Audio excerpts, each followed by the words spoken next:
पिछले कुछ दिनों से दिल्ली में कोरोना के केसेस काफ़ी तेज़ी से बढ़ रहे हैं। देश भर में कोरोना के केसेस तेज़ी से बढ़ रहे हैं और दिल्ली में भी पिछले कुछ दिनों से कोरोना के केसेस बढ़ रहे हैं। 16 मार्च को दिल्ली में लगभग 425 केस थे और आज कल की रिपोर्ट अभी थोड़ी देर में अभी जारी होने वाली है। उसमें आज जो रिपोर्ट जारी होगी उसमें 3,583 केसेस हैं, 3,583 केसेस हैं। एक तरह से दिल्ली, जैसा मैंने हमेशा कहा है कि दिल्ली ने सबसे ज़्यादा मुश्किल कोरोना की स्थिति को एनकाउंटर किया है। दिल्ली के लिए ये चौथी वेव है, देश के लिए ये दूसरी वेव हो सकती है, लेकिन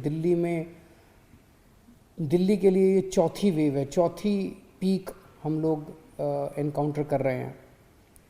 लेकिन ये वाली पीक में जो देखने को मिला है कि एक्सपोनेंशियली इंक्रीज हो रहा, बहुत तेज़ी से केसेस दिन ब दिन इतनी तेज़ी के साथ केसेस बढ़ते जा रहे हैं। ये चिंता का विषय है, लेकिन घबराने की ज़रूरत नहीं है।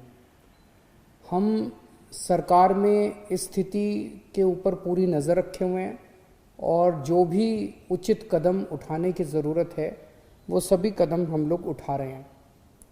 इसको पूरा जो डेटा हम लोगों ने देखा है उसके हिसाब से ये केसेस तो बहुत तेज़ी से बढ़ रहे हैं, लेकिन इस बार ये जो कोरोना की चौथी वेव आई है ये पिछली वेव से कम सीरियस हैं। कम सीरियस मतलब कि एक तो मौतें काफ़ी कम हो रही हैं और दूसरा लोगों को अस्पताल में और लोगों को आईसीयू में जो भर्ती होते हैं वो काफ़ी पिछले उसके मुकाबले काफ़ी कम हैं। हम ये देख रहे थे कि अक्टूबर के महीने में जब लगभग इतने ही केस 3-4 हज़ार केसेस डेली आ रहे थे, उस वक्त आईसीयू में लगभग 1700 के करीब पेशेंट्स थे और आज लगभग 800 के करीब 50% के करीब पेशेंट्स हैं। उन दिनों में जब डेली 3-4 हज़ार केसेस आ रहे थे, 40 के करीब मौत डेली हो रही थी। आज 10-12 के करीब मौत डेली हो रही हैं। तो अभी ये वाली जो वेव आई है ये पिछली वाली वेव के मुकाबले में कम सीरियस है कि लोगों को कम अस्पताल जाना पड़ रहा है। होम आइसोलेशन में लोगों का इलाज अच्छे से हो रहा है। अभी जो स्थिति है, सरकार में लॉकडाउन किसी भी तरह का करने का कोई विचार नहीं है। हम स्थिति पे नज़र रखे हुए हैं। भविष्य में अगर ज़रूरत कभी पड़ेगी तो मैं आपसे बातचीत करके ऐसा कोई निर्णय लिया जाएगा, लेकिन अभी फ़िलहाल कोई लॉकडाउन करने का सरकार का निर्णय नहीं, सरकार का विचार नहीं है। लेकिन आज हमने मीटिंग करके ये देखा कि अस्पतालों में और कितनी व्यवस्था करने की ज़रूरत है ताकि अगर लोग बीमार हों और वो अस्पताल में एडमिट होना चाहें तो एम्बुलेंस की व्यवस्था, अस्पताल की व्यवस्था, वेंटिलेटर की व्यवस्था, ऑक्सीजन की व्यवस्था और आईसीयू की व्यवस्था, ये सारी व्यवस्थाओं के ऊपर आज हम लोगों ने विचार किया है और इसके लिए पूरा प्लान तैयार किया है कि कैसे कैसे किन किन स्टेजेस के अंदर आईसीयू के बेड्स बढ़ाए जाएंगे, कब कब प्राइवेट अस्पतालों के अंदर आईसीयू के बेड्स बढ़ाए जाएंगे, कब कब सरकारी अस्पतालों के अंदर कितने कितने बढ़ाए जाएंगे, उसकी हम लोगों ने पूरी प्लानिंग की है। तो हॉस्पिटल मैनेजमेंट, हेल्थ मैनेजमेंट पूरा सिस्टम जो है, कोरोना में अगर आने वाले समय में केसेस इसी तेज़ी के साथ बढ़ते हैं तो उसको ध्यान में रखते हुए हम लोगों ने आज पूरी प्लानिंग की है।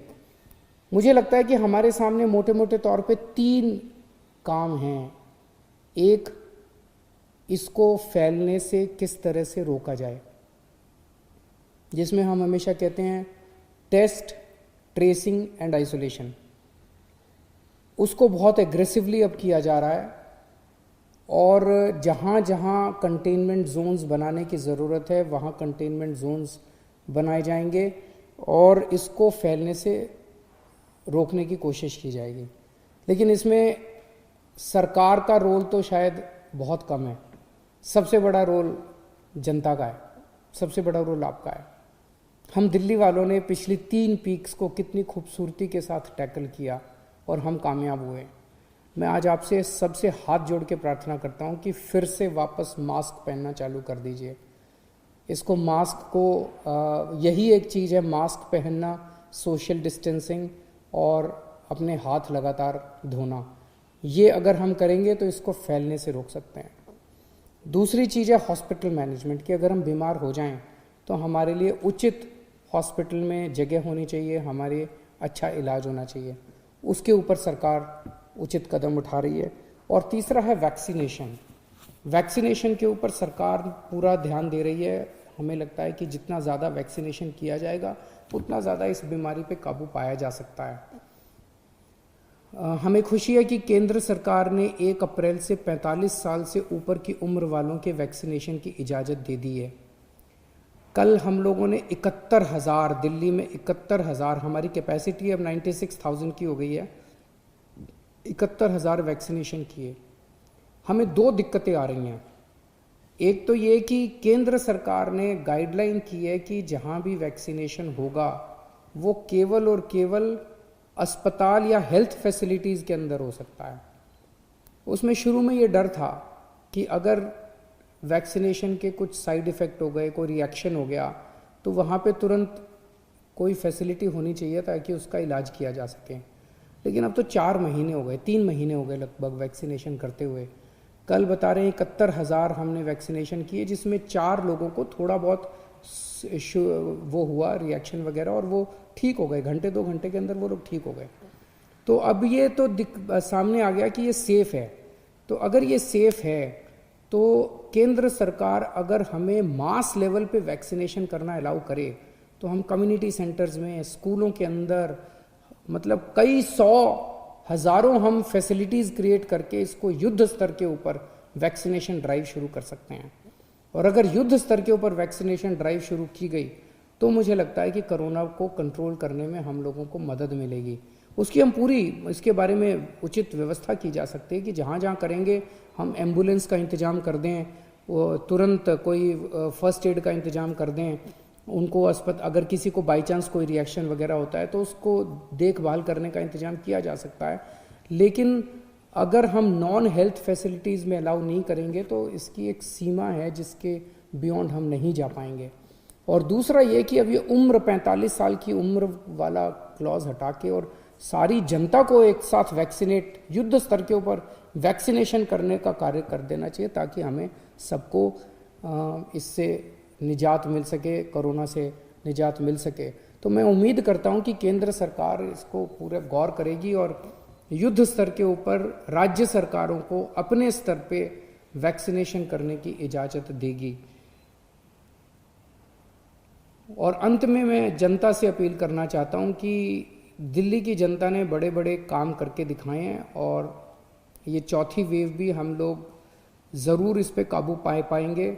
लेकिन आपसे फिर से अपील है कि मास्क ज़रूर पहनिए, सोशल डिस्टेंसिंग कीजिए और अपने हाथों को लगातार साबुन से या सैनिटाइज़र से साफ़ करते रहिए। बहुत बहुत शुक्रिया।